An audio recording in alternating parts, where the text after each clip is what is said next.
보겠습니다. 마태복음 21장 23절 말씀입니다. 한 구절만 보겠습니다. 마태복음 21장 23절 말씀입니다.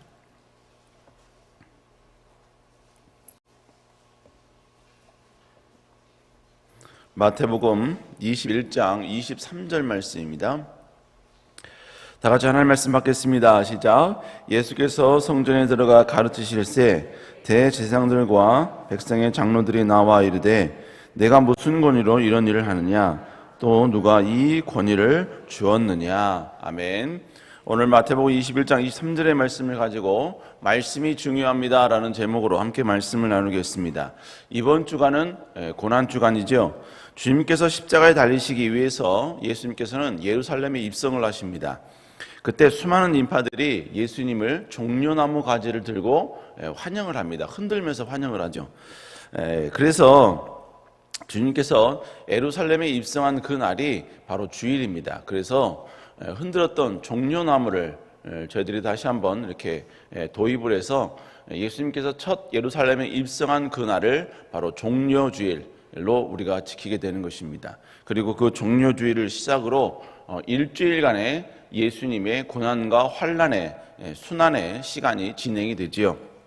그래서 우리는 바로 예수님의 그 고난 주간을, 그 고난을 겪으셨던 그 기간을 우리가 다시 한번 생각하면서 묵상하면서 우리도 다시 한번 그 주님의 고난에 동참하자라는 의미로서 우리는 지금 고난 주간을 지금 보내고 있는 것입니다. 여러분, 지금 예수님께서는 이 땅에 오신 그 분명한 목적이 무엇인지 명확히 알고 계셨습니다. 그런데 주님께서는 그 길을 가기 위해서 바로 이제 예루살렘에 입성을 하게 된 것이지요. 그리고 여러분, 오늘은 바로 화요일입니다.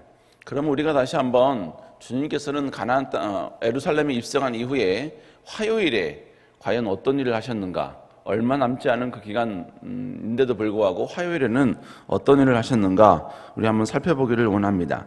오늘 본문이 바로 주님께서 예루살렘에 입성한 이후에 바로 3일째 되던 화요일에 했던 행동이었습니다. 많은 신학자들이 주님께서 마지막 보내신 그 화요일을 바로 변론의 날이라고 이렇게 칭합니다. 왜냐하면 오늘 본문에서 말씀하셨던 것처럼 주님께서는 대제사장과 그리고 장로들과 서로 변론을 했기 때문입니다. 그런데 이 변론의 시작이 무엇 때문이냐? 오늘 본문은 변론의 시작이 무엇 때문인지 설명을 해주고 있습니다. 우리 한번 다시 23절 한번 읽어볼까요? 시작.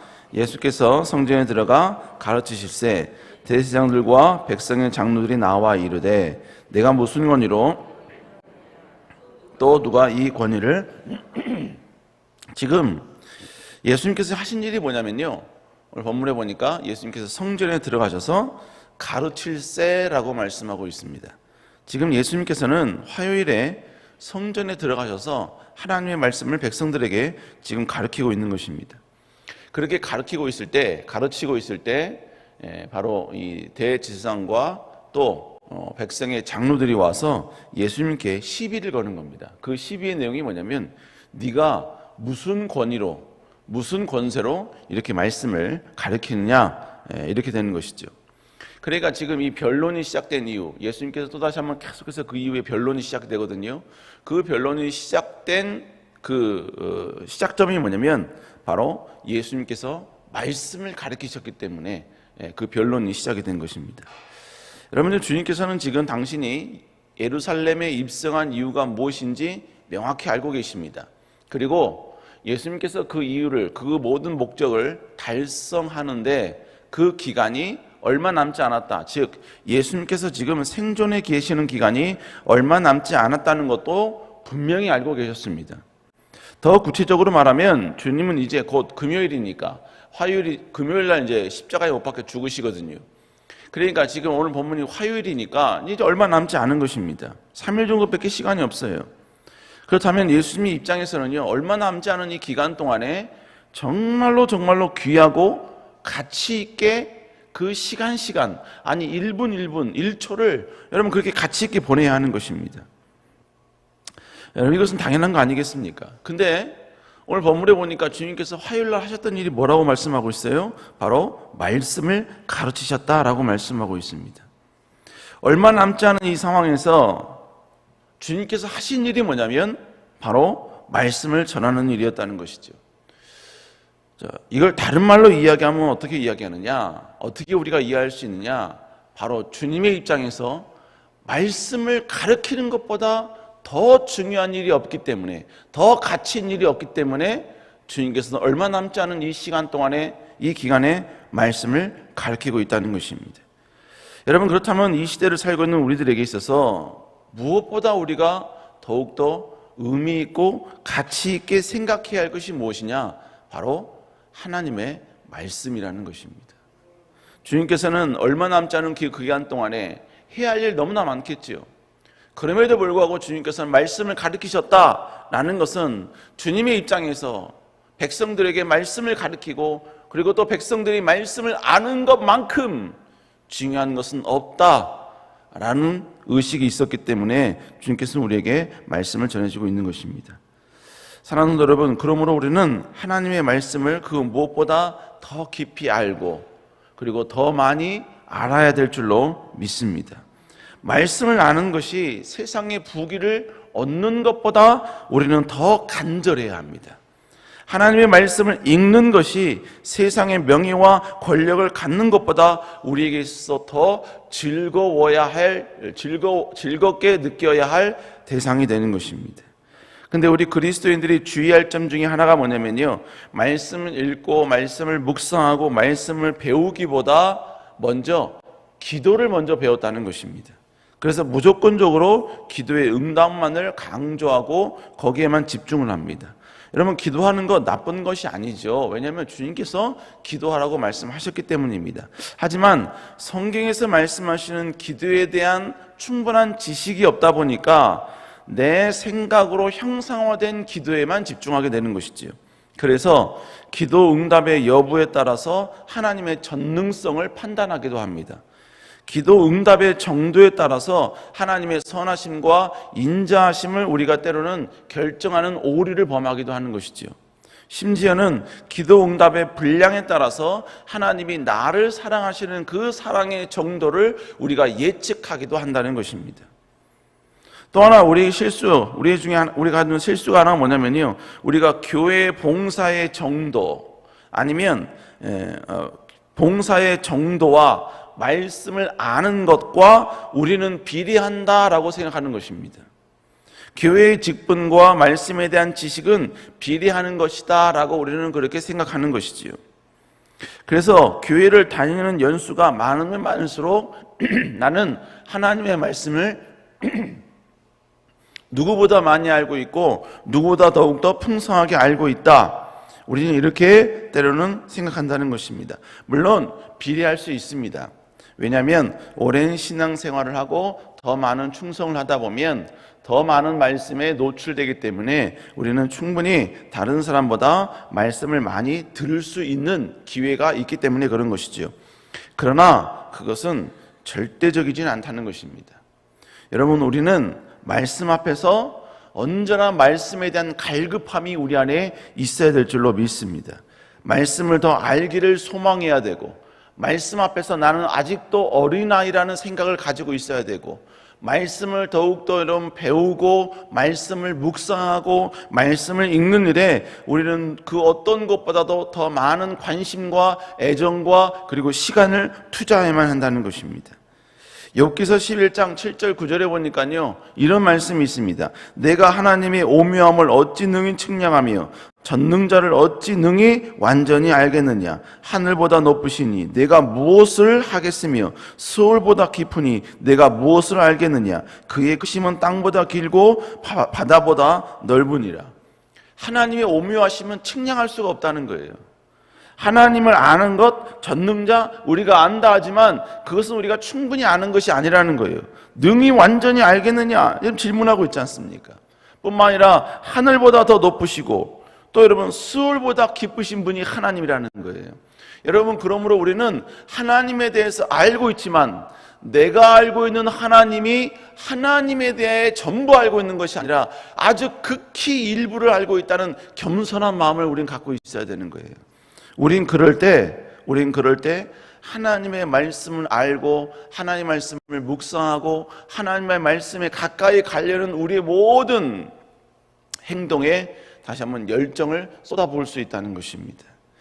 여러분, 또 뿐만 아니라 말씀이 또 왜 중요한가를 우리가 알 수 있는 또 다른 하나의 척도가 있는데요, 성경에 보면 예수님께서요 수많은 제자들에게 우리의 마음밭에 대해서 마음밭이 4가지가 있다는 사실을 이야기해주고 있습니다. 여러분 너무나 잘 알고 있죠. 옥토의 밭, 가시밭, 돌짝밭 다 알고 계시지 않습니까? 그런데 그 4가지의 밭에 공통적으로 뿌린 게 뭐냐면요, 바로 씨를 뿌렸다고 이야기해요. 그런데 그 씨가 뭐냐? 바로 성경, 예수님께서 다시 재해석을 해주셨는데 그게 말씀이게, 씨앗이 바로 말씀이다라고 이야기합니다. 길가에 뿌려졌다는 얘기는 바로 새들이 와서 쪼아먹었다고, 그 씨앗을 쪼아먹었다고 이야기했는데 그 새가 뭐냐? 바로 마귀다, 사단이다, 이렇게 이야기하고 있는 것이죠. 제가 지금 여러분께 이 말씀을 왜 드리냐면, 여러분, 우리의 가장 큰 대적자는 바로 사단이죠. 그러니까 사단이 우리를 무엇을 공격하느냐를 보면 그게 정말로 중요하다는 것을 우리가 알 수 있는 것입니다. 왜냐하면 사단은 우리보다 더 영적인 존재이기 때문에 우리를 무너뜨릴 수 있는 방법, 그리고 우리에게서 가장 뺏어야 될 게 무엇인지 명확히 알고 있는 존재이니까 그런 것이죠. 그러니까 사단의 행동을 통해서 다시 한번 우리가 무엇을 지켜야 될 것인가, 사단이 공격하는 것을 보고 우리가 무엇을 지켜야 될 것인가를 우리가 깨달을 수 있다는 것입니다. 근데 여러분, 마음밭에 뿌려졌을 때, 씨앗이 뿌려졌을 때 사단이 공격하는 것, 빼앗는 것이 뭐였냐면 바로 말씀이었다는 것입니다. 말씀. 여러분, 우리 안에 말씀이 없는 가운데 오랜 신앙생활을 했을 때 나오는 증상이 뭐냐면 자기 소견에 옳은 대로 행하는 것입니다. 이것이 내 판단이 옳은 것 같아, 이 내 생각이 옳은 것 같아. 그래서 세상에서 갖춰진 그런 가치관, 세상에서 만들어진 그 정체성이 교회 안에 들어와 그것이 마치 하나님의 뜻인 것처럼 그렇게 주장하고 강조할 때가 있다는 것이죠. 여러분, 그래서 교회 안에 무리가 이렇게 나게 되는 것입니다. 그러나 우리가 항상 기억해야 할 것은 뭐냐면 바로 하나님은 과연 어떻게 말씀하시는가, 하나님은 이 상황 가운데 과연 무엇을 원하시는가, 여러분, 우리는 이것을 알아야 한다는 것이죠. 여러분, 그래서 여러분, 지금 미국에서도 여전히 계속해서 움직이고 있는 하나의 무브먼트가 뭐냐면 WWJD입니다. What would Jesus do? 예수 그리스도라면 어떻게 행동하셨을까? 우리는 항상 어떤 말씀 앞에, 어떤 상황 앞에서 예수님이 지금 이 상황 앞에 계시다면 예수님은 과연 어떻게 행동하셨을까? 이 상황에서 어떻게 행동하셨을까? 여러분, 이 고백이 결국 뭐예요? 하나님 말씀대로 살려고 살려는 노력이지요. 어떻게 하면 하나님 말씀대로 살 것인가? 이 상황 가운데 하나님의 뜻이 무엇인가? 하나님은 어떤 걸 원하시는가? 바로 이걸 알겠다는 그 운동, 그것이 바로 WWJD 운동인 것입니다. 사랑하는 여러분, 우리가 하나님을 알 수 있는 방법은 우리의 지식이 아닙니다. 세상으로부터 얻어주는 인생의 노하우나 경륜도 아니에요. 우리가 하나님을 알 수 있는 유일한 방법, 유일한 길은 성경인 것입니다. 이 하나님 말씀 속에만 하나님의 생각, 하나님의 마음, 하나님의 뜻이 담겨져 있다는 것이지요. 그렇기 때문에 예수님께서는 이제 3일 후면 돌아가셔야 될 그 상황 가운데 수많은 무리들을 앞서 모아놓고 성전에서 하나님의 말씀을 가르치고 계셨다는 것입니다. 사랑하는 여러분, 우리는 더욱더 하나님에 대한 말씀을 하나님의 말씀에 대한 사모함을 잃어버려서는 안 되는 것입니다. 하나님의 말씀을 듣고 말씀을 경청하고 말씀을 묵상하는 것을, 말씀을 배우는 것을 우리는 항상 즐거워야 될 줄로 믿습니다. 여러분, 그러므로 여러분, 교회 안에서 여러분이 어떤 성경 공부나 또 말씀을 배우는 일에 여러분 더욱더 집중할 수 있고 또 예배에 집중할 수 있기를 다시 한번 주 이름으로 축복합니다. 그런 여러분 될 수 있기를 다시 한번 주 이름으로 축원합니다. 기도하시겠습니다. 사랑은혜가 충만하신 주님, 우리는 언제나 말씀 앞에 어린아이가 되게 하여 주시고 말씀을 사랑하고 말씀 읽기를 그 무엇보다 그 어떤 것보다 더 즐거워할 수 있는 저희들 되게 하여 주시옵소서. 우리 안에 말씀의 은사를 허락하여 주시고 말씀을 읽는 행복을 허락하여 주시며 말씀 앞에서 더욱더 겸손해질 수 있는 저희들 되게 하여 주시옵소서. 하나님의 말씀과 우리의 생각이 충돌이 일어날 때 아버지 하나님의 말씀 앞에 굴복할 수 있는 저희들 되게 하여 주시고 말씀 앞에 엎드리며 순종하며 나를 내려놓을 수 있는 철저히 하나님 중심의 삶을 살아갈 수 있도록 여호와여 인도하여 주시옵소서. 아버지 이 새벽에 나올 때 하나님께 귀한 예물 주게 드립니다. 주님 드린 예물을 주여 기억하여 주시고 축복하여 주시옵소서.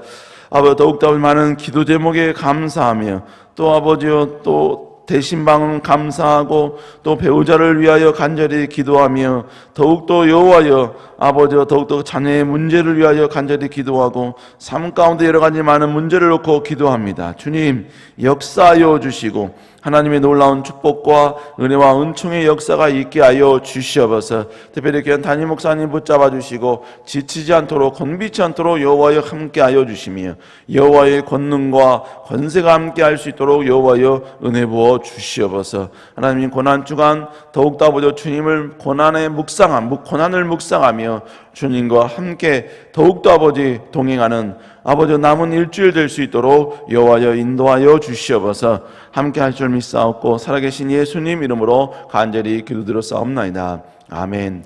하늘에 계신 우리 아버지여 이름이 거룩히 여김을 받으시오며 나라의 임하옵시오며 뜻이 하늘에서 이루어지는 것 같이 땅에서도 이루어지리다. 오늘날 우리에게 일용할 양식을 주옵시고 우리가 우리에게 죄진 자를 사하여 준 것 같이 우리 죄를 사하여 주옵시고 우리를 시험에 들지 말게 하옵시며 다만 악에서 구하옵소서. 되게 나라와 권세와 영광의 아버지께 영원히 싸움나이다. 아멘. 우리 시간 나같이 하나님께 간절히 기도하기 원합니다. 주여 귀한 담임 목사님 붙잡아 주시고 지치지 않도록 건비치 않도록 여호와의 능력과 권능 가운데 함께하는 귀한 목사님 되게 하여 주시옵소서. 아버지 돌아오는 또 4월 9일에 또 부활절 퍼레이드가 있습니다. 주님 그 가운데 하나님의 놀라운 은혜의 역사가 나타나게 하여 주시옵소서. 그리고 주님 우리가 더 하나님과 깊은 동행을 하는 저희들 되게 하여 주시옵소서. 우리 시간 주여 외치고 간절히 기도합니다. 주여 주여 주여. 아버지 여호와 기도합니다. 주님께 담임 목사님 붙잡아 주시고